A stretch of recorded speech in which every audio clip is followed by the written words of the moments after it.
지난주에 사도 바울이 빌립보 교인들에게 너희들은 십자가 원수다, 이런 무서운 말씀을 이 빌립보 교인들에게 얘기를 했어요. 왜 너희들이 십자가 원수라고 그랬냐면은, 너희들은 말로는 하나님을 사랑한다라고 하고 하나님을 섬긴다라고 하는데, 너가 지금 섬기는 신은 내 배다, 이렇게 얘기합니다. 바로 너의 입맛이라는 거죠.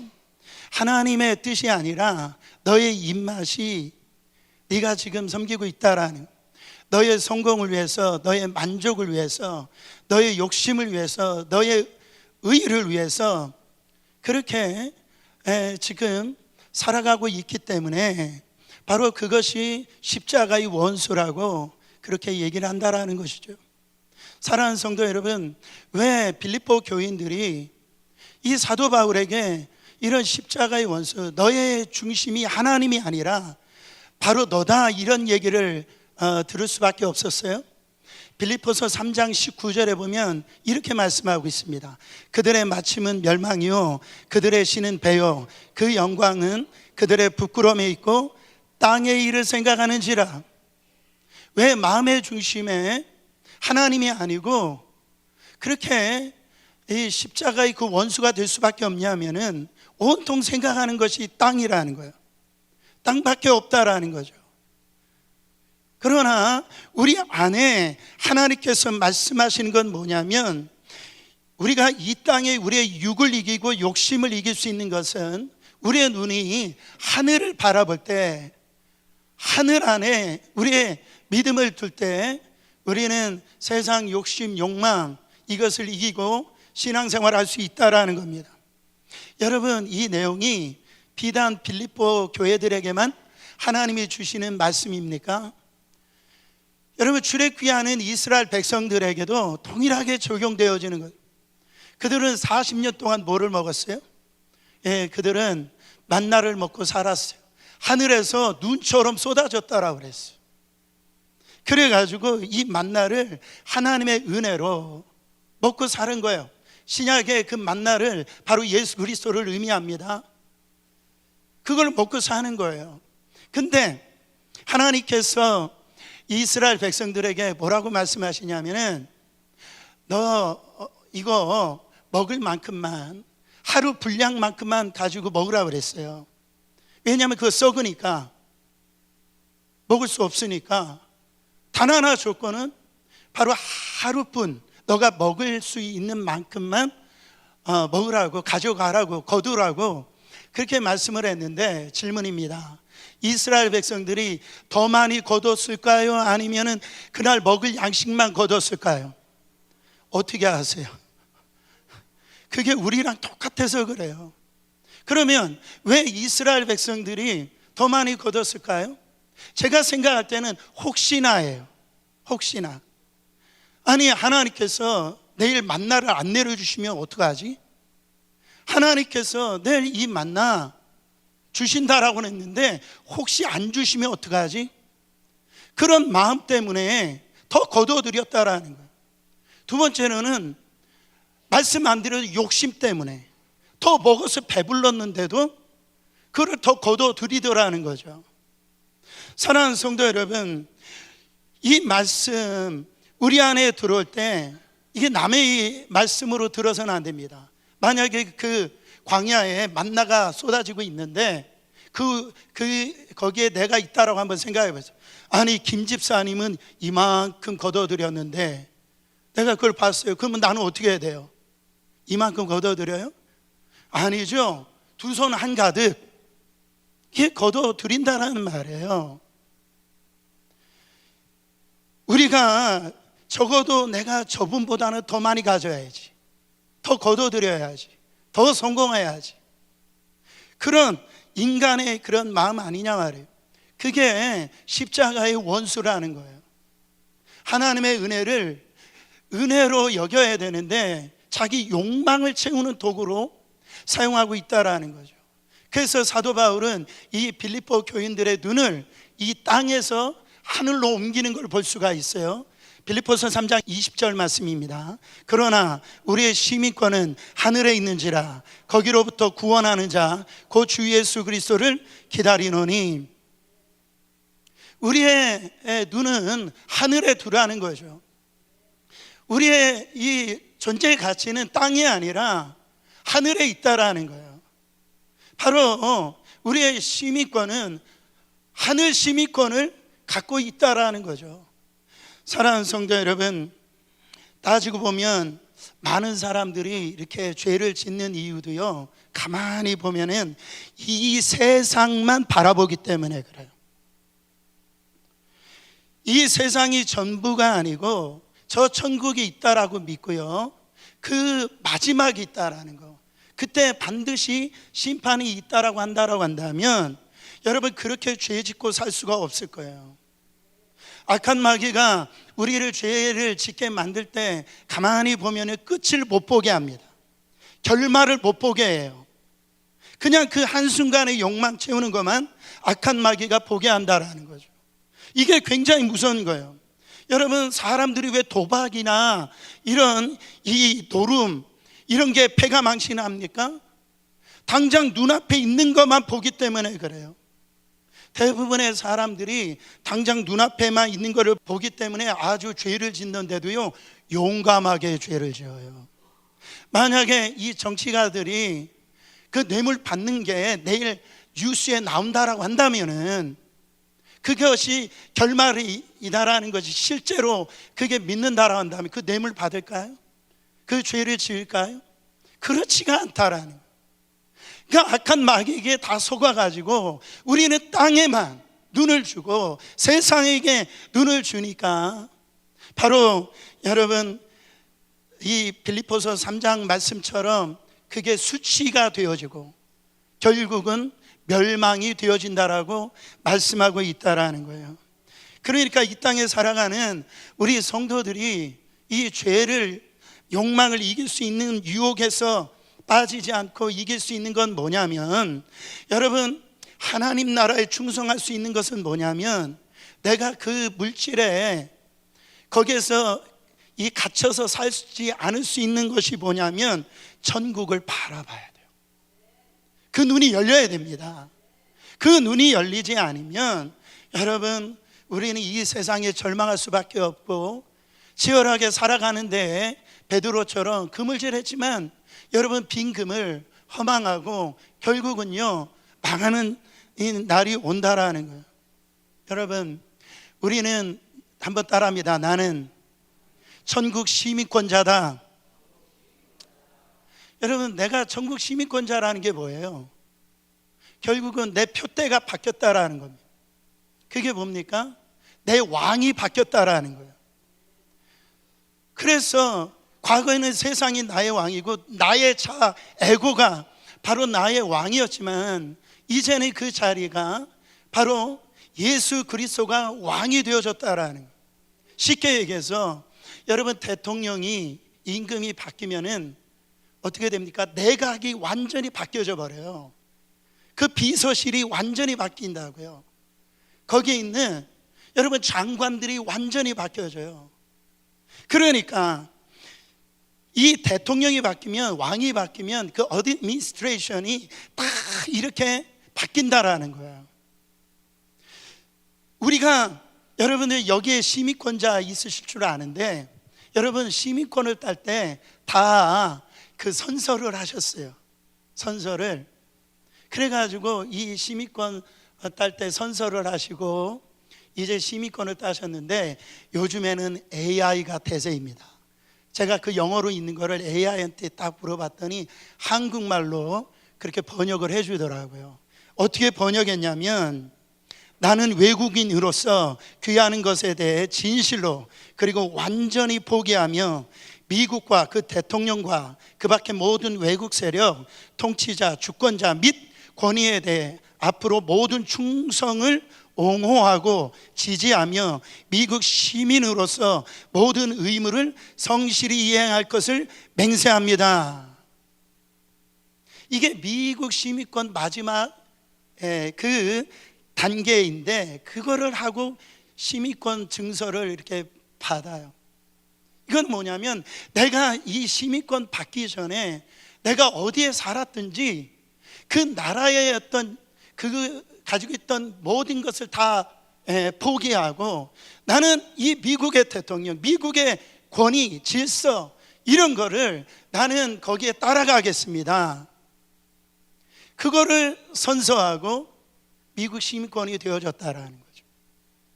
여러분, 우리가 바로 이 천국을 본 사람들은요, 세상의 것들이 버려져요. 사도 바울이 배설물로 버려졌다라고 얘기하는 것은 그것이 아까우면 버려지지 않습니다. 그러나 사도 바울은 이미 삼층천을 경험한 사람이에요. 그 예수 그리스도가 땅에 계시는 분이 아니라 하늘의 왕 되심을 이 사도 바울은 경험한 자였다라는 거죠. 이 땅의 시민으로 살지 아니하고 천국 시민권 받은 자로서 천국 시민권자답게 살아가는 저와 여러분 되시기를 예수 그리스도 이름으로 축원합니다. 이때 바울이 오늘 본문을 시작하는 거예요. 1절 말씀 다시 한 번 더 보세요. 그러므로 나의 사랑하고 사모하는 형제들아, 나의 기쁨이요 면류관인 사랑하는 자들아, 이와 같이 주 안에서 서라. 여기서 중요한 건 접속사 그러므로예요. 이 그러므로는 인과 관계가 분명한 겁니다. 그러니까 너희들 십자가 원수는 땅만 보고 살아가는데 십자가 원수인데, 이제는 너희들은 하늘을 보고 바로 세상에서 바로 너를 위해서 살지 말고 너의 욕망과 성공을 위해서 살지 말고 바로 믿음 안에서 하나님 나라 시민권자답게 그 주 안에서 살으라고 주님, 이 사도 바울이 지금 우리에게 강력하게 호소하는 걸 볼 수가 있습니다.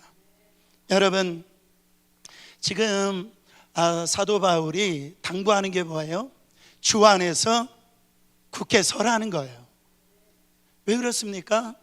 표면적으로 보면은 이 빌립보 교회 안에 문제가 생겼어요. 교회 안에 가장 신앙이 좋다라고 하는 이 여전도의 회장쯤 되어져 있던 그런 그 집사님들, 어떻게 보면 권사님이죠. 그런 분들이 서로 교회 안에서 다툼이 일어난, 그거로 인해 가지고 교회가 막 휘청휘청 흔들리는 거예요. 그리고 빌립보 교회 안에 사도 바울이 복음으로 이 교회를 세웠는데 이거 율법주의가 들어와 가지고 예수만 통해서는 구원받는 게 아니라 할례를 받아야 되고 바로 율법을 지켜야 된다, 이단 사설이 들어와 가지고 그 순수했던 신앙이 흔들립니다. 그리고 그 당시는 이 로마의 그 압제 안에 있었기 때문에 지금 사도 바울도 감옥 안에 들어 있는 거예요. 이 믿음을 지킬 때 수많은 어려움과 고난이 옵니다. 나아가서 생명조차도 잃어버릴 수 있는 그런 환경 속에 있었다라는 거예요. 그런 환경 속에 있었을 때 너희들은 주 안에서 서야 된다. 여러분, 이 서라라고 하는 이 단어가 헬라어로 스테코라고 하는 단어를 써요. 이건 지속한다, 버티다 이런 말을 쓰는 거예요. 이 스테코라고 하는 단어는 군사 용어입니다. 여러분, 이 전쟁에 있었을 때 이 군사들이 적이 이렇게 쳐들어오는데 그 자리를 지켜야 돼요. 버텨내야 됩니다. 그래야지 전쟁에서 이길 수가 있다라. 그때 사용하는 단어가 스테코라고 하는 단어예요. 이 단어가 또 언제 쓰느냐? 이 마라톤 선수가요 42.195km를 뛰는데 얼마나 힘들겠어요. 가슴이 터지는 순간이 온다라는 거죠. 숨이 팍 차올라서 도무지 달려갈 수 없는 그런 때가 온다라는 거예요. 그때 멈추지 말고 나아가라고 할 때 이때 이 스테코라고 하는 단어를 써요. 쉽게 얘기해서 지금 이 시간 졸리 시간입니다.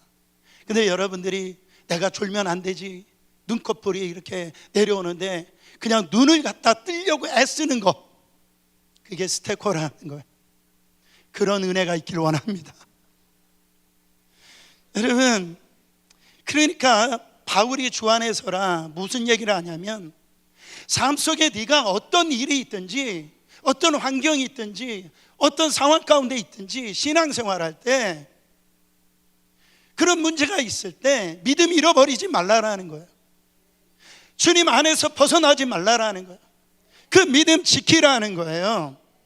그게 여러분 보세요. 교회에 지금 빌립보 교회에 문제가 있잖아요. 우리가 생각할 때 이렇게 생각했어요. 아주 대단한 사람이 그 교회에 들어와서, 우리가 지금 교회 건축을 하고 있는데 아주 돈 많은 그 어떤 한 사람이, 아주 대단한 사람이 와가지고 한 방에 그냥 다 해결해 버렸으면 좋지 않아요? 근데 지금 그 문제를 해결하는데 그런 어떤 그 영웅이 아니라 교회에 있는 그 한 사람 한 사람들이 자기 자리를 지켜내는 거예요. 거기서 견뎌내는 거예요. 스테코 하는 거예요.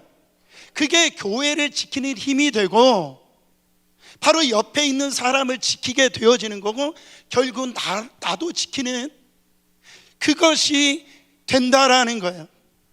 저는 매 주일마다, 저는 우리 성도님들 이렇게 예배 드리러 올 때마다 가끔 눈물을 흘립니다. 여러분 안 믿으셔도 괜찮아요. 제가 가끔 눈물을 흘려. 특히 여기 이사 오셔가지고 거리가 멉니다. 우리가 끝나고 식사가 없습니다. 근데 이 먼 거리를 이렇게 오시는 성도님들을 이렇게 볼 때 제가 힘들 때, 어려울 때 있지 않아요? 그게 막 힘이 되어지고 견뎌지는 그 은혜가 있더라는 거예요. 사랑하는 성도 여러분, 이 하나님의 사람이라 하더라도 영적인 슬럼프가 없는 사람 없습니다. 쓰러질 때가 있어요. 그때 여기서 견딜 수 있는 것은 나 혼자가 아니다. 나 혼자가 아니다. 이게 세워지면요 견뎌낼 수가 있다라는.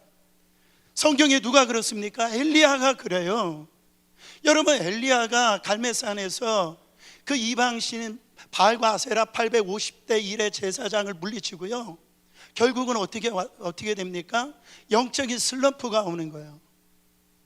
영적으로 넘어짐이 있었더라는 거죠. 근데 왜 이 엘리야가 그 대단한 그 영적인 그 영웅이 그런 슬럼프에 빠지냐고요. 그가 하나님 앞에 뭐라고 기도하는 줄 아세요? 하나님, 나 죽여주세요. 나 살고 싶지 않습니다. 말도 안 되는 그 얘기가 그 입에서 나오더라는 거죠. 여러분, 그는 왜 이렇게 된 이유가 뭡니까? 열왕기상 19장 10절, 극도로 그 외로움, 고독이 그 안에 찾아온 걸 볼 수가 있어요. 그가 대답하되 내가 만군의 하나님 여호와께 열심히 유별하오니 이는 이스라엘 자손이 주의 언약을 버리고 주의 제단을 헐며 칼로 주의 선지자들을 죽였음이오며 오직 나만 남았거늘 그들이 내 생명을 찾아 빼앗으려 하나이다. 내가 그토록 열심히 주님을 위해서 싸웠는데 가만히 보니까 나만 고생하는 것 같아요. 나밖에 없는 것 같아. 그런 어떤 내 주위에 아무도 없는 것 같아요.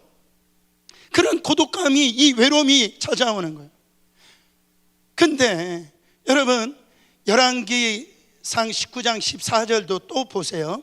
그가 대답하되 내가 만군의 하나님 여호와께 열심히 유별하오니 이는 이스라엘 자손이 주의 언약을 버리고 주의 제단을 헐며 칼로 주의 선지자들을 죽였음이오며 오직 나만 남았거늘 그들이 내 생명을 찾아 빼앗으려 하나이다. 아마 눈치가 빠른 분들은 목사님 그 잘못 읽은 거 아닙니까? 10절이나 14절이나 토시 하나 안 틀리고요, 똑같아요. 여러분 여기에서 우리가 뭘 알 수가 있었어요? 지금 엘리야의 마음에 이것밖에 없는 거예요. 누가 엘리야 앞에 있었을 때 딱 치면은 그 엘리야가 자동으로 나오는 말이 뭐냐면 나 힘들어, 나 지쳤어, 진짜 나 외로워, 이밖에 없는 거예요. 엘리야는 이 마음밖에 없다라는 거죠. 이런 영적인 이 고독함이 그를 눌려가지고 살고 싶은 마음이 없을 정도로 그렇게 있었다라. 그때 여러분 하나님이 뭐라고 얘기하십니까? 열왕기상 19장 18절입니다. 그러나 내가 이스라엘 가운데 7,000명을 남기리니 다 바알에게 무릎 꿇지 아니하고 다 바알에게 입맞추지 아니한 자니라. 할렐루야. 너 혼자 있는 게 아니야. 너와 같은 똑같은 자가 바알에게 무릎 꿇지 않는 자가 7,000명이나 있어. 근데 사실은 이 이야기를 했지만 그 바알에게 무릎 꿇지 않는 그 7,000명은요 그 뒤로 나오지도 않아요. 그 이후로도 그냥 엘리야 혼자 믿음의 영적 싸움을 싸우는 걸 볼 수가 있어요. 성경 어디에도 이 바알에게 무릎 꿇지 않는 7,000명이 나오지를 않는 거예요. 근데 이 한마디가 엘리야에게 힘이 되었다라는 거예요. 나 혼자가 아니구나. 내 옆에 정말 이와 같이 믿음의 싸움을 하는 사람들이 내 주위에 있구나. 이게 힘이 되어졌다라는, 이게 스테코라고 하는 단어예요. 그 자리를 지키는 한 사람이 있을 때 다른 사람을 살린다고요. 어떤 분들은 목사님, 제 주위에 아무리 찾아봐도 그런 사람은 없는데요. 그런 분들이 있어요. 그러나 잊지 마시길 바랍니다. 하나님이 계세요. 하나님. 그 인물이 누굽니까? 야곱이에요. 여러분, 야곱이 누굽니까? 대단히 머리 속도가 빠른 사람. 성공을 위해서는 여러분 아버지도 속이고 자기 형도 속이는 거 보세요. 그래가지고 도망자 신세가 돼가지고 이제 정처 없이 광야에서 밤을 맞이합니다. 여러분, 집 나왔으면 그렇게 욕심 부렸으면 성공해야 되잖아요. 잘 살려야 되잖아요. 근데 자기 자신이 너무 처량한 거예요. 돌베개를 베고 이제 이 캄캄한 밤에 잠을 자는데, 여러분, 이 야곱은 자기 혼자만 있는 줄 알았어요.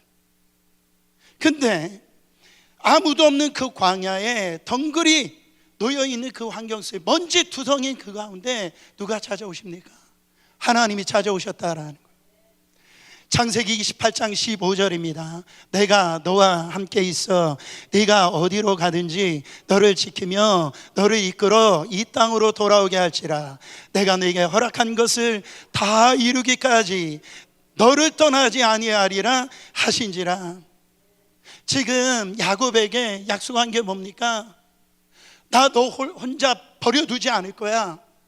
네게 약속한 거 다 이룰 때까지 바로 너와 함께 있을 거야. 바로 지금 이 야곱은요, 지금까지 들은 하나님만 알았어요. 이 아브라함의 하나님, 이삭의 하나님, 그 지식적인 하나님만 알았어요. 그 하나님은 나하고 상관이 없는 하나님인 줄 알았어요. 그 하나님이 저 멀리에 계신 하나님만인 줄 알았다니까요. 근데 그 비참한 현실 가운데 그 먼지 투성이고 덩그러니 자기 혼자 밤을 맞이한 그 밤에 야곱은요, 내 홀로가 아니구나, 나 혼자가 아니구나, 하나님이 함께 계시는구나.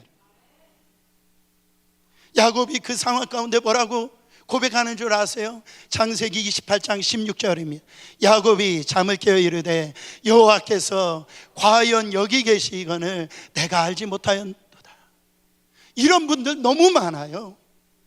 주님이 함께하고 계시는데 그 어렵고 힘들고 고독하고 정말 문제 많은 그 현장에 주님이 함께 계시는데도 불구하고 주님은 교회만 계시는 줄 알아요. 여러분, 그 하나님이 여러분 안에 계신다라는 거예요. 견딜 수 있다라는 거예요. 지켜낼 수 있다라는 거예요. 하나님은 저 멀리 계시는 분이 아니에요. 지금 이 자리에 계세요.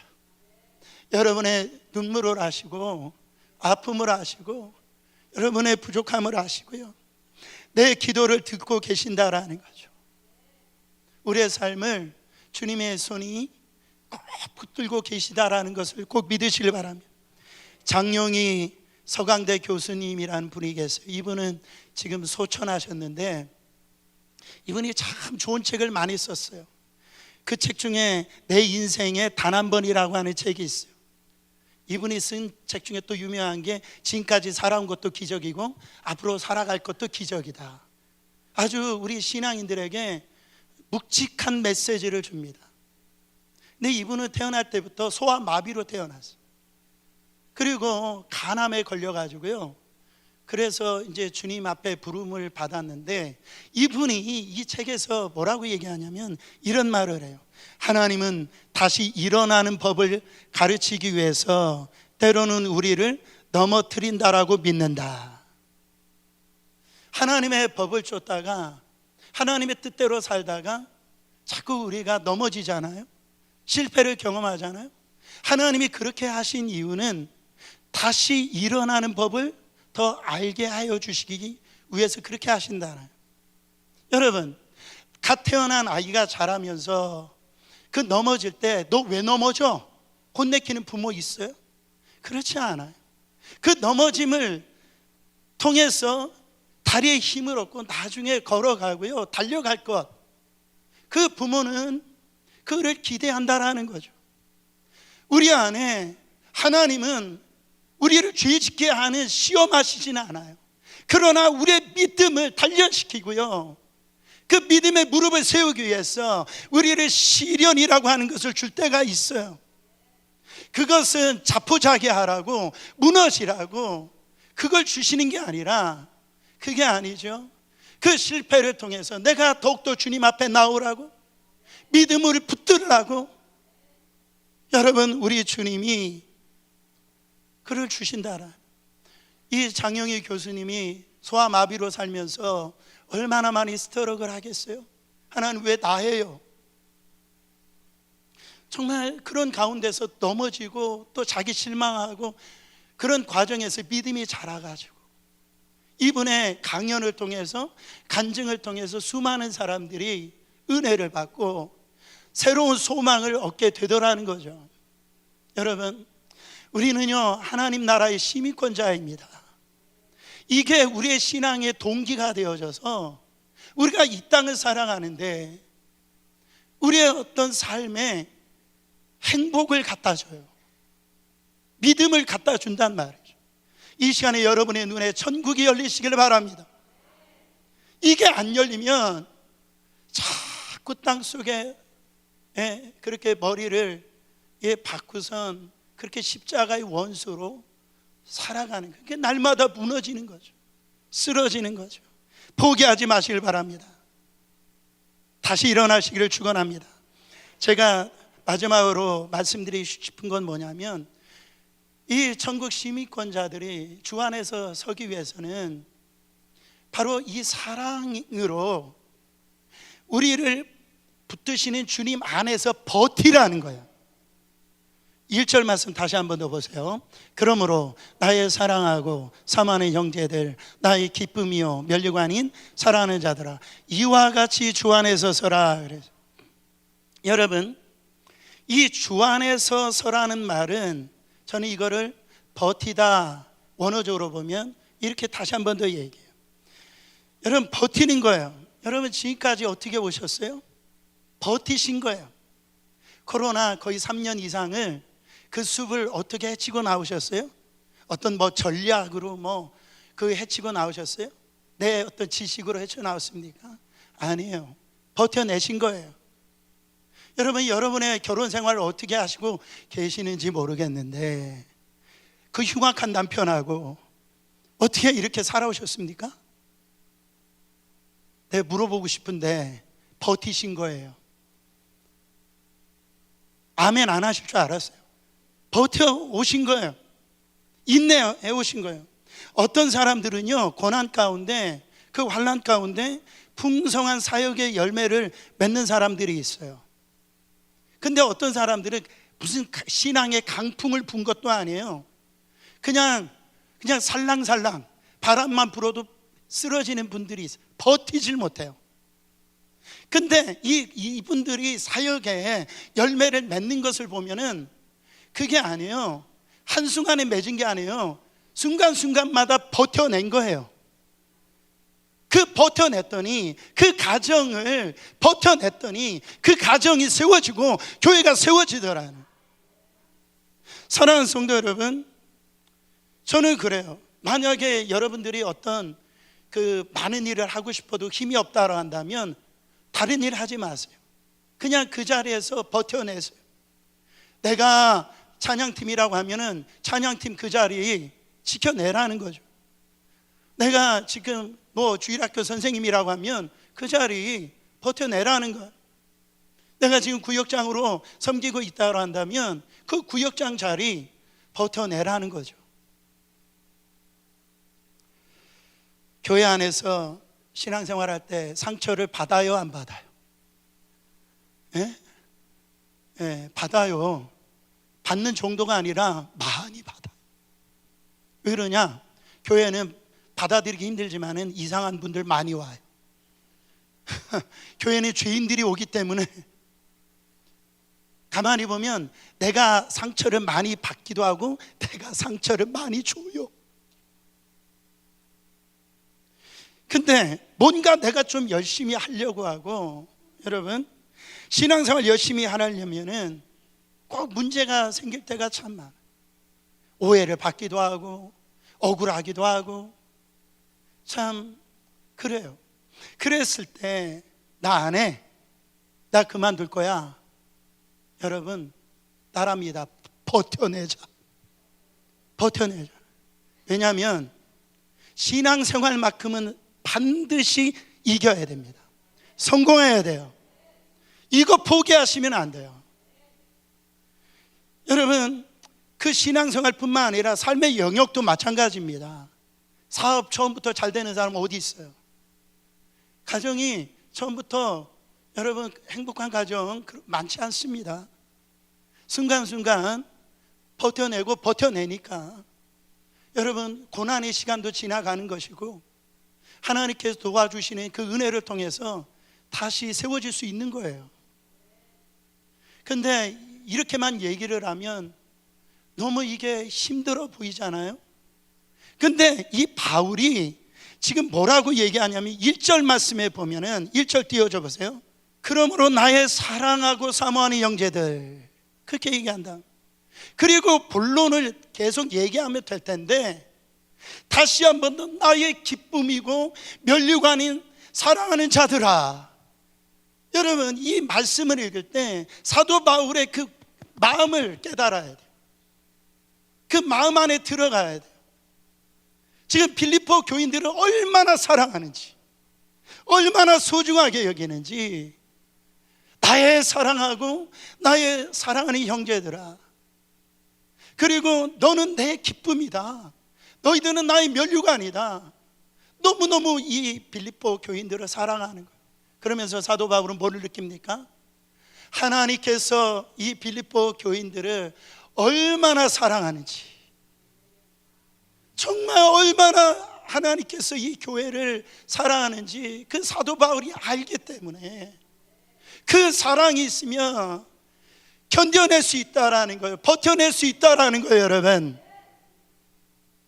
제가 어떤 장로님의 이 간증을 조금 이따 드릴 텐데 그 하나님의 사랑에 대해서 말씀하고 있더라고요. 여러분 포기하고 싶은 자들이 너 그러지 말고 지금 버텨내라고 하는데 바로 이 주님의 사랑을 그 깨닫고 그 알았으면 You should stand firm in the Lord 그랬어요. 그 사랑을 알면 그 자리에서 그 현실에서 버텨낼 수 있다라는. 그래서 그 장로님이 뭐라고 얘기하시냐면 목사님 손주는 다릅니다 그래요. 그래서 그게 무슨 얘기입니까? 그랬더니 목사님 하나님의 별명이 뭔 줄 아세요? 그렇게 얘기하는 거예요. 그래서 뜬금없이 그런 얘기를 하시길래 장로님 하나님 별명이 뭐예요? 했더니 하나님 별명이 할아버지래요. 그게 왜 그러냐고 그랬더니 할아버지는 손주들 오면 그냥 다 준대요. 아낌없이 준대요. 뭐 따져보지도 않고 그냥 다 준대요. 변 장로님 그죠? 다 주시잖아요.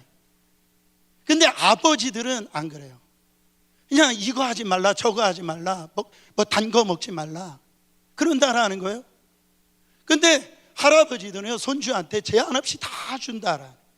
그래서 하나님의 별명은 할아버지입니다. 저는 하나님이 아버지인 줄만 알았는데 다시 알았어요. 할아버지구나. 그걸 알아요. 여러분, 우리 하나님께서 우리 사랑을 할 때요 찔끔찔끔 주시는 분이 아니에요.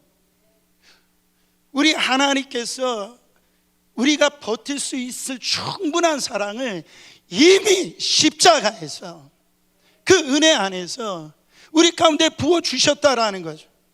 여러분, 아모스 선지자는 하나님의 사랑을 이렇게 표현합니다. 아모스서 3장 2절에요 내가 땅의 모든 족속 중에 너희만 알았나니 그러므로 내가 너희 모든 죄악을 너희에게 보응하리라. 하나님은 사랑이시죠. 하나님은 온 인류를 사랑하고요 저분도 사랑하고 저 사람도 사랑하고, 그렇게 얘기하는 분들은 하나님의 사랑을 체험하지 못한 사람들이에요. 범인류적으로 하나님이 사랑하는 거 맞죠? 근데 하나님의 사랑을 경험한 사람들은요 어떻게 경험되어지냐면 하나님이 나만 사랑하는 것 같아요. 하나님이 나에게만 관심이 있는 것 같아요.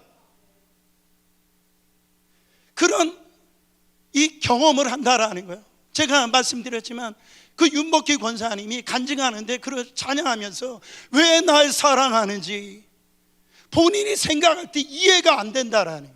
자기만큼 죄 짓고 하나님 앞에 방탕하고 떠나갔던 자기를 정말 버려도 될 텐데 왜 그렇게 나를 사랑하신, 나는 도무지 이해가 안 되나. 하나님을 만난 자예요.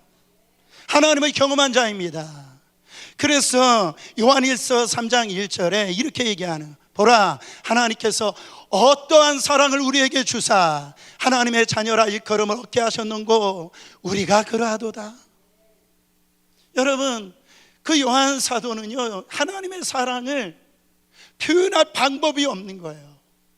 그래서 형용사로, 감탄사로 어떠한 사랑이라, 어떠한 사랑, 말도 안 되는 사랑, 와우 이런 사랑. 오늘 영어가 나오네요. 여러분, 우리가 성경에 보면 준다라고 그랬어요. 준다고. 우리 이 인간이 다른 사람에게 준다라 할 때 제가 핸드 모션으로 하면 이렇게 주잖아요. 근데 원어적으로 보면 pour out, 그냥 하늘에서 폭포수처럼 붓는다, 압도하게 준다 말이에요. 우리 하나님의 사랑이 이런 사랑이란, 그 사랑을 받으면은요 버텨낼 수 있다. 정말 말도 안 되는 그 십자가에서 예수님께서 나는 지옥 가야 돼요. 지옥에서 살았던 자예요. 멸망당할 자예요. 근데 하나님이 그 독자 하나밖에 없는 예수 그리스도를 우리에게 주셨어요. 그거 다 주신 거예요. 그러면 충분하다라는 거예요. 버텨낼 수 있다라는 거예요. 제가 말씀을 마치면서 그 이사야서 42장 1절에 동기를 가지고 쓴 찬양이 물 가운데로 지나서, 이런 찬양입니다. 여러분 같이 한번 읽어보세요. 네가 물 가운데로 지날 때 내가 너와 함께 할 것이라. 강을 건널 때에 물이 너를 침몰하지 못할 것이며 네가 불 가운데로 지날 때 타지도 아니할 것이요 불꽃이 너를 사르지도 못하리니. 저는 이 말씀이 너무너무 잊을 수 없는 말씀이에요. 제가 뇌종양에 걸려서 수술을 앞두고 그 캄캄한 예배당에 앉아가지고 하나님 왜 나해요? 22살 돼가지고 이제 나는 정말 하나님 위해서 살아가고 싶고 하나님의 일을 감당해왔다라고 자신하고 그렇게 살아왔는데, 집도 떠났고 다 부모도 저를 버리고 형제들도 나를 도무지 이해하지 못해서 이 길을 걸어가는데 왜 나예요? 그런 제가 그때 우리 주님이 주신 말씀이 이 말씀이에요. 네가 홍수 같은 그 물이 엄몰할지라도 너 홍수에서 너를 엄몰하지 못할 거야. 이 다니엘의 세 친구들처럼 불꽃이 너를 사르라 할지라도 너 사르지 못할 거야. 근데요, 그 사랑을 받고도 이스라엘 백성들이 그 홍해를 넘고도 얼마나 많은 기적을 경험했어. 또 넘어지고 또 넘어지더라.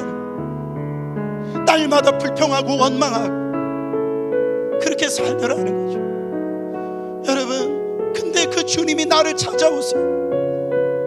내가 너와 함께 하겠다, 너를 붙들고 있다라는, 우리 하나님 나라의 시민권자예요. 여러분, 그 나라 그냥 가는 게 아니에요. 내 의로 갈 수 없어요. 내 노력으로 갈 수 없어요. 그 성도의 견인이라고 그래요. 하나님께서 이 믿음의 여정을 그 천국까지 인도하시는데, 하나님께서 그 강한 손으로 붙들어서 그 전구에 넣고자 말겠다라는, 여러분, 이 사실이 있으면 오늘 이 자리에 어떤 고난이 있고 어려움이 있다 할지라도 우리는 버텨낼 수 있어요. 이겨낼 수 있습니다. 여러분, 주님의 음성을 들으시기를 축원하여서 하나님 나라 시민권자답게 살아가신 여러분 되시길 바랍니다.